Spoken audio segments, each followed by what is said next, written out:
Friends, welcome back to a channel once again जिसका नाम है ब्लॉसम्स गार्डनिंग टिप्स। मैं हूं एरिक। दोस्तों, आज हम आपसे माफ़ी चाहते हैं क्योंकि लगभग 40 दिनों से हमने कोई वीडियो रिलीज़ नहीं किया हुआ। इसका कारण ये कि है हम हमारा जो रेसिडेंस है, जो घर है, वो शिफ्ट करने जा रहे हैं गोवा के लिए। तो साथ में हमारे पौधे भी जाएंगे। पौधे लेकर जाने का प्रक्रिया हम इस वीडियो के द्वारा आप तक पहुंचाना चाहते हैं। वीडियो आखिर तक देखिएगा और आपको वीडियो ज़रूर पसंद आए। तो अगली बार आप अपना घर कहीं भी शिफ्ट करते हो तब आप अपने पौधे भी साथ में लेकर जा सकते हैं। तो शुरू करते हैं वीडियो। Let's start. तो दोस्तों, सबसे पहले हमें इन पौधों का प्रूनिंग करना होगा। ये देखिए, ये एक बोगनविलिया प्लांट है, 4-in-1 ग्राफ्टेड प्लांट है। फिर भी हमने हमारे दिल के ऊपर पत्थर रख करके इसका प्रूनिंग कर दिया है। तो अगर हम प्रूनिंग नहीं करते हैं, इनका साइज़ बड़ा रहेगा और ये बहुत जगह ले लेंगे। दूसरी अहम बात, अगर आपका घर शिफ्ट करते हो, स्थानांतरित करते हो, तो आपको इन पौधों को शिफ्ट करने का व्यवस्था खुद करना होगा, क्योंकि मूवर्स एंड पैकर्स जो आपके घर के अंदर जो सामान है उनको शिफ्ट करने के लिए आपने कोई कॉन्ट्रैक्टर को नियुक्त किया होगा, चुना होगा। वो आपके पौधे नहीं लेकर जा सकते। कोई भी जिंदा चीज़ वो नहीं लेके जा सकते हैं, क्योंकि गाड़ी कब खड़ी हो जाएगी, ख़राब हो जाएगी और इन पौधों को पानी लगेगा या गर्मी लगेगी, ये सब जिम्मेदारी, इनकी जिम्मेदारी वो नहीं ले सकते हैं। तो अगर आपको पौधे लेकर जाना है, आपको अलग व्यवस्था करनी होगी। आप अपनी गाड़ी में रख कर के आप लेकर जा सकते हैं। आप वीडियो आखिर तक देखिएगा कैसे हम इन सारे पौधों को लेकर जाने का व्यवस्था करेंगे। अभी हमारे पास कम से कम 40 पौधे हैं, 40 से ज़्यादा पौधे हैं। हम कम से कम 30-35 पौधों को तो लेकर जाएंगे ही जाएंगे। लेकिन अगर हमने इन गमलों के साथ लेकर जाने का तय कर लिया तो ये गमले बहुत ज़्यादा जगह ले लेंगे। तो इसीलिए मैंने कहा इनका व्यवस्था हम करेंगे और वीडियो आखिर तक देखिएगा, आपको ज़रूर पसंद आएगा। ये हमारा तरीका और ये एक अनोखा तरीका है।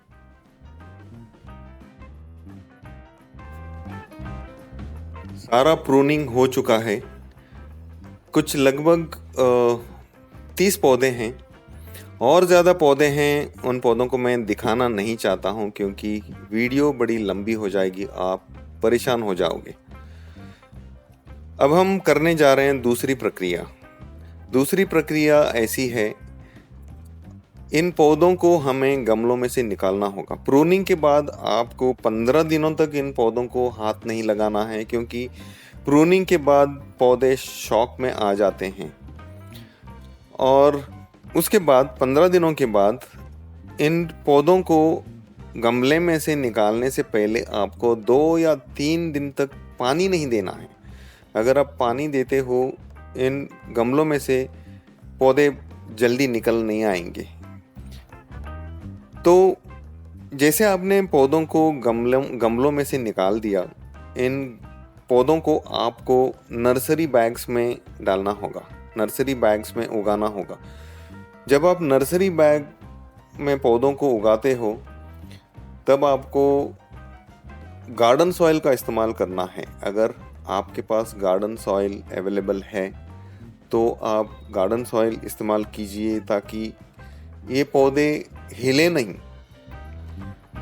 अगर आपने बुरबुरा मिट्टी इन नर्सरी बैग में भर करके पौधों को उगाने का कोशिश किया, शायद शिफ्टिंग में आपके पौधों का नुकसान हो सकता है, क्योंकि शिफ्टिंग में नर्सरी बैग हिल जाएंगे, मिट्टी हिल जाएगी, पौधे हिल जाएंगे और अगर अंदर जड़ें आ गई, वो सब ढीले पड़ जाएंगे और यकीनन आपके पौधे मर जाएंगे।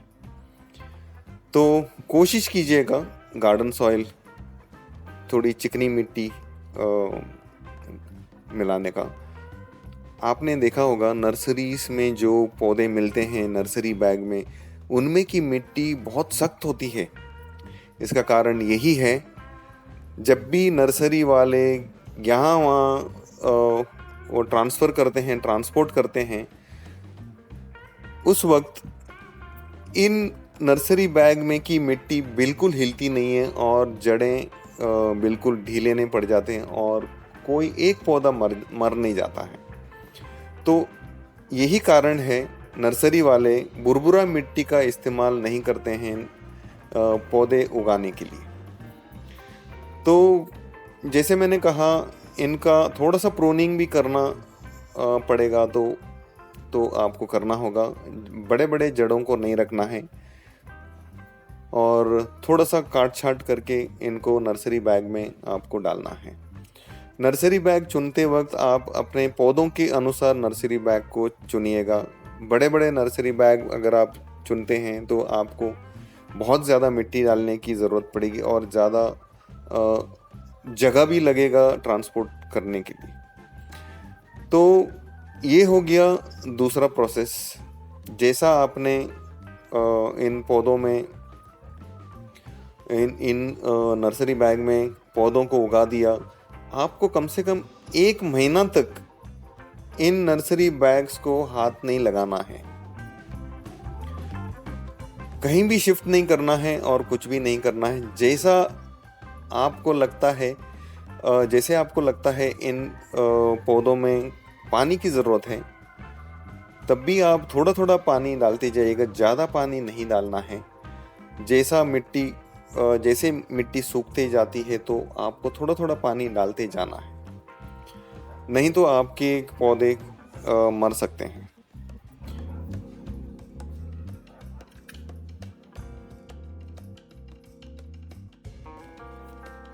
याद रहे, जब भी आप पौधों को स्थानांतरित करते हो या रिलोकेट करते हो, आपको जैसे आप अपने डेस्टिनेशन पे पहुंचते हो तुरंत आपको अपने पौधों को उगाना नहीं है। नर्सरी बैग में कम से कम आपको 1 या 2 महीने तक आपको रखना है, और अगर आप 3 महीने रख सकते हैं तो बहुत ही अच्छा है। 2 महीने अगर आप रख दिए तो उनमें रूटिंग प्रोसेस शुरू हो जाता है, पौधे उगने शुरू हो जाते हैं, नए पत्ते आने शुरू हो जाते हैं और आपके पौधे कभी मरेंगे नहीं। अगर आपने तुरंत जा कर के, जैसे आप नए घर पहुंच गए या नए लोकेशन में आप पहुंच गए, तुरंत आपने आपके नर्सरी बैग में से पौधों को निकाल दिया और गमलों में उगाने का कोशिश किया, तो शायद आपके पौधे मर सकते हैं, क्योंकि रीलोकेशन एक बहुत बड़ा शौक है पौधों के लिए। वो बोल नहीं पाते, हमारी ज़बान बोल नहीं पाते हैं, वो बात अलग है, लेकिन इनके लिए एक बहुत ही बड़ा शौक है। तो याद रहे, आपको कम से कम 2 महीने इन नर्सरी बैग में पौधों को रखना है। आप धूप में रखिए और सेमी शेडेड एरिया में रखिए, कोई तकलीफ वाली बात नहीं, लेकिन आपको कंप्लीट पूरी शेडेड एरिया में रखना नहीं है। छाँव में फोटोसिंथेसिस प्रक्रिया नहीं हो पाती है और आपके पौधे खिलेंगे नहीं। तो ये और एक बहुत अहम बात है, जब भी आप 2 महीने या 3 महीनों तक अगर आप रखते हैं नर्सरी बैग में अपने पौधों को, आपको थोड़ा बहुत लिक्विड फर्टिलाइज़र देना होगा। सॉलिड फर्टिलाइज़र आप दे नहीं सकते हैं क्योंकि लिमिटेड जगह है, तो थोड़ा थोड़ा करके आप लिक्विड फर्टिलाइज़र दे सकते हैं पौधों के अनुसार, और आपके पौधे इतनी सी मिट्टी में खिल उठेंगे। मैंने देखा नर्सरी बैग में जो पौधे नर्सरी वाले उगा के देते हैं उनमें बहुत ही अच्छे फूल खिलते हैं। तो हमारे भी नर्सरी बैग में से आपको फूल खिलते हुए नज़र आ जाएंगे। तो एक दूसरा प्रोसेस है। विलायती गुलाब, इंग्लिश गुलाब, इन पौधों का शिफ्टिंग थोड़ा सा ट्रिकी है, थोड़ा सा तकलीफदायक है।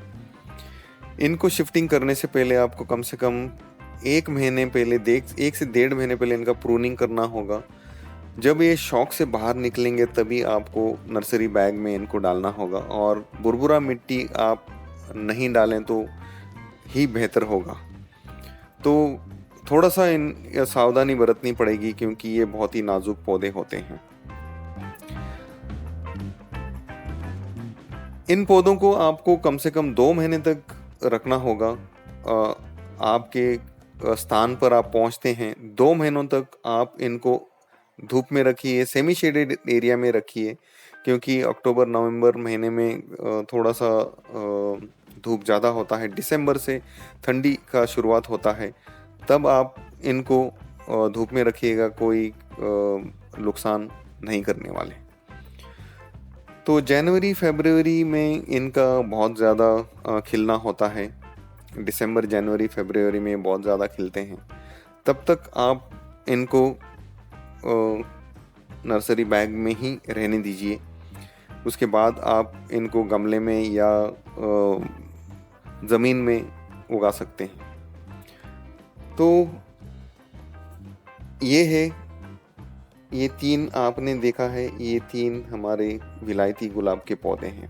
देखते हैं, कोशिश करते हैं, कोशिश करने में कोई हर्जा नहीं है। और मुझे पूरा यकीन है ये पौधे ज़रूर खिल उठेंगे, क्योंकि अभी मिड नवंबर चल रहा है, तो मुझे नहीं लगता है कोई ज़्यादा तकलीफ होगा। जैसे आपने सारे पौधों को नर्सरी बैग में शिफ्ट कर दिया और मिट्टी भर दी, उसके बाद आपको इन नर्सरी बैग वाले पौधों को किनारे रखना है, एक कोने में रखना है। और इन पौधों को बिल्कुल आपको हिलाना नहीं। इन नर्सरी बैग वाले पौधों को अगर आप हिलाते हैं, यहाँ वहाँ शिफ्ट करने का कोशिश करते हैं, तो मिट्टी हिल जाएगी और आपके पौधे बिल्कुल सूख जाएंगे। तो उसके बाद आपको थोड़ा सा पानी देना है। बार बार इन पौधों को पानी नहीं देना है, क्योंकि नर्सरी बैग में से पानी जल्दी नहीं सूखता है। जब आप इन पौधों को शिफ्ट करते हो, उससे पहले आपको ऐसे ये नर्सरी बैग का मुंह को बांधना होगा, अगर हो सके तो। अगर नहीं हो सकता है, जगह नहीं है, तो कोई बात नहीं, आप ऐसे इन नर्सरी बैग वाले पौधों को शिफ्ट कर सकते हो। अगर आपने ऐसे ये नर्सरी बैग को बांध दिया तो मिट्टी हिलेगी नहीं और जड़ें ढीले नहीं पड़ जाएंगी। तो ये है बहुत ही अनोखा तरीका पौधों को स्थानांतरित करने का, पौधों को शिफ्ट करने का एक बहुत ही अनोखा तरीका। तो इस तरीके के कारण आपके पौधे, आप जहाँ जहाँ जाएंगे आपके साथ जा सकते हैं। इस तरीके को अपनाइएगा और आप ज़रूर खुश रहेंगे, मायूस नहीं होंगे आपके पौधों को लेकर के। वीडियो आखिर तक देखने के लिए धन्यवाद। ये थोड़ी सी लंबी वीडियो थी, लेकिन ये एक अनोखा वीडियो है। मैं समझता हूँ ऐसी वीडियो YouTube में आपको शायद ही मिलेगी। तो अगर आपको ये वीडियो पसंद आती है तो लाइक कीजिएगा, सब्सक्राइब कीजिएगा और शेयर कीजिएगा आपके अपने मित्रों के साथ या सगे संबंधियों के साथ, क्योंकि बहुत सारे लोगों का ये प्रॉब्लम होता है, तकलीफ वो सह नहीं सकते हैं, अपने पौधों को फेंक करके नहीं जाना चाहते हैं। तो ये एक बहुत ही अच्छा तरीका है पौधों को स्थानांतरित करने का, रिलोकेट करने का। मिलते हैं एक अनोखा बेहतरीन वीडियो के साथ। बहुत ही जल्दी हम दूसरी वीडियो रिलीज करेंगे। तब तक के लिए आप खुश रहिए, स्वस्थ रहिए और मस्त रहिए। Good bye.